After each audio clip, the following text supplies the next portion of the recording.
globalement, comment ces élections sont passées d'après vous?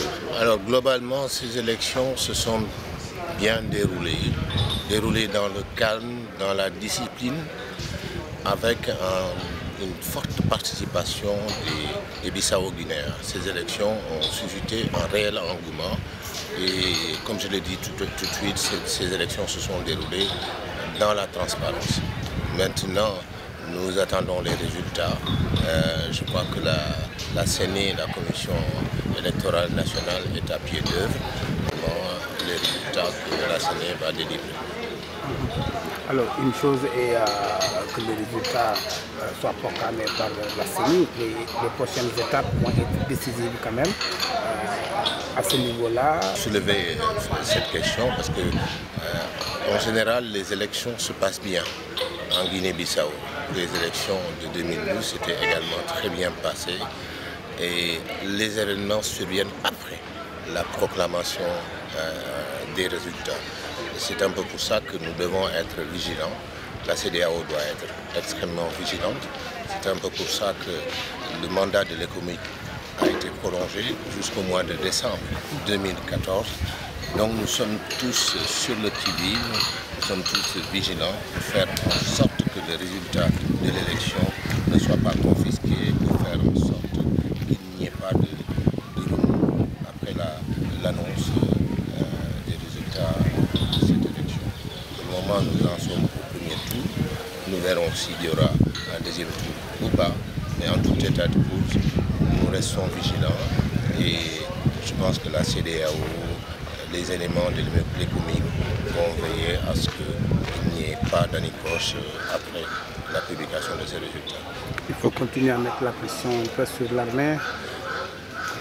Sur tout le monde, il faut que chacun accepte de respecter les règles du jeu électoral. Les règles du jeu sont établies dans le cadre du code électoral. Il faut que chacun respecte ce qui est prévu dans le code électoral. Et la nouveauté cette fois-ci, c'est qu'il y a la présence de l'ECOMIG. Lors des précédentes élections, il n'y avait pas d'autres forces que les forces locales. Aujourd'hui, il y a quand même 850 agents de l'ECOMIG qui sont là pour veiller à la sécurité, au calme, pour sécuriser, si vous voulez, le processus électoral, en partenariat évidemment avec les forces locales.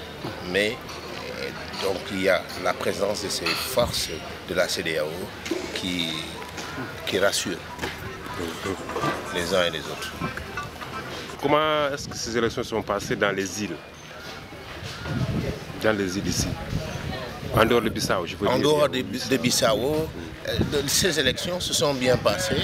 Pour la première fois, ces élections se sont passées dans de bonnes conditions. Nous avons déployé des observateurs dans les îles et ces observateurs ont été convoyés d'ailleurs par les éléments de l'ECOMIG.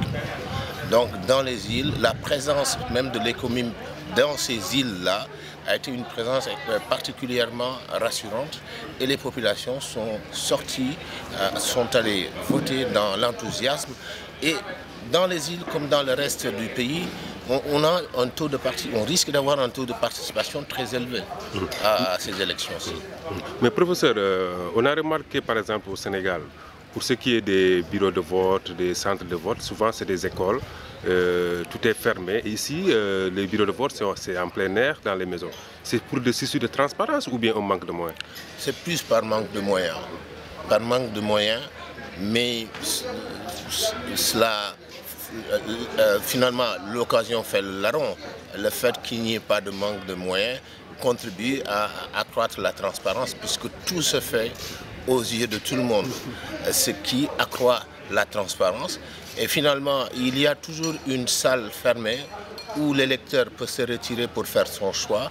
Après avoir fait son choix, il sort de la salle fermée et devant tout le monde, il vient mettre son enveloppe dans l'urne.